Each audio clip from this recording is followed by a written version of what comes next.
Okay, so what we're doing here today is I'm going to show you my layering trick that I have done with my plants. And this is to help you stretch your potting soil when you don't really have a whole lot. Or this could probably even work with like soil that you put in your garden. All the things that we're going to put in here are going to provide a lot of really good nutrients for it. So in this little pot here, I have what is left of my Miracle-Gro soil. And as you can see, it's really gross looking. It's super, super dry. And I've always had an issue with my potting soil doing this. It will either get really, really wet or it will get really dry like this. This one turned into mud and then dried out, so I have no idea. But anyway, we're going to wet this down really good. But first what we're going to do is I have this about, I don't know, maybe a quarter of the way full with this soil. And I'm going to grab these leaves and sticks here, all the little tiny ones. And these are going to go, I'm going to try to break them up with my one hand here. So we're just going to grab some tiny sticks and leaves. Some pine needles are going in there too.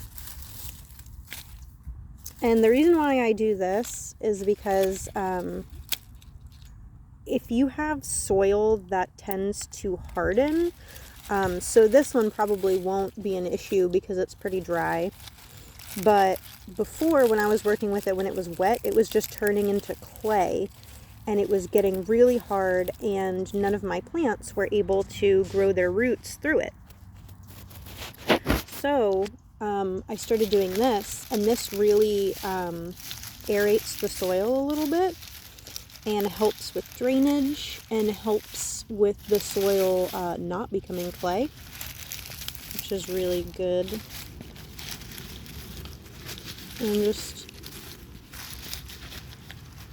trying to mix it up really good in here.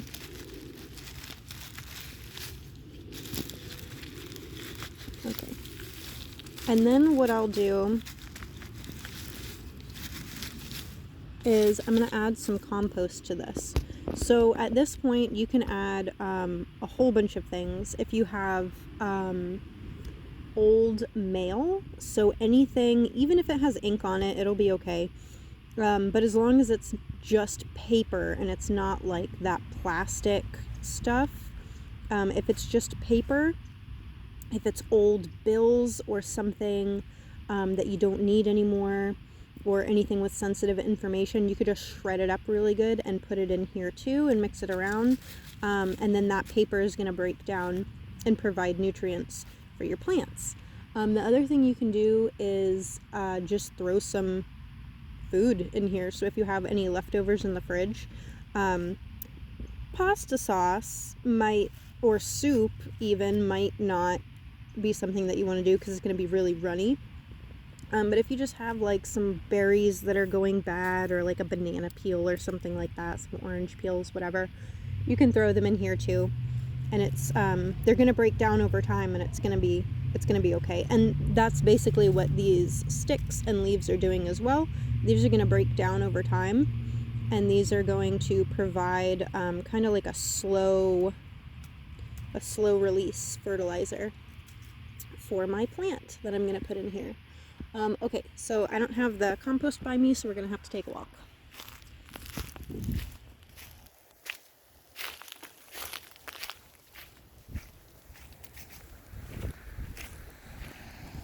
Okay, I don't know if you can see how big this is, but it's a pretty big compost pile.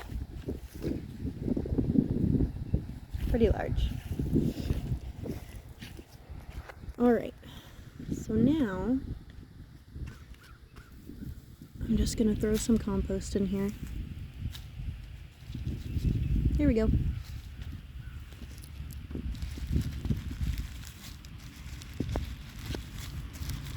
And like I said, if you don't have the compost, you could just toss some old newspaper or some food scraps or whatever you have on hand. Or you can even just put more leaves and little baby sticks in here.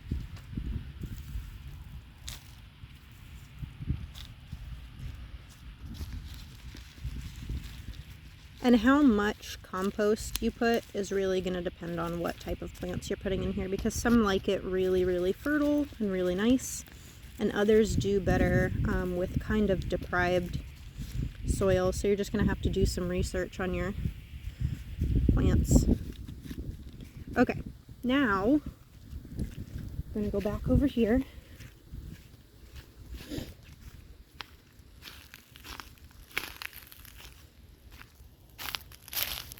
And I have my seed starting soil, and I love using this even when I'm not starting seeds, because it's just so light and fluffy.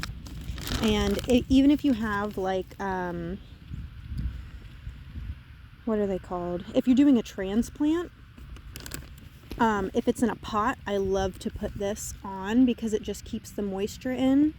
You can see, like, it looks dry in the video, but it's really light and fluffy, and if the wind was blowing, this would be going everywhere right now. So I just put a little bit on the top here, and then when I put my seeds in, that's going to help to keep in the moisture.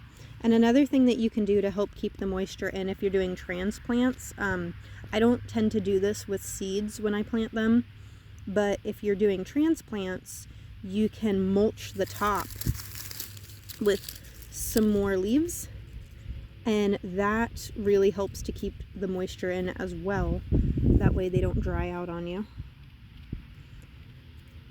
And that's it. That's my hack to stretch your potting soil. So I hope you guys enjoyed that.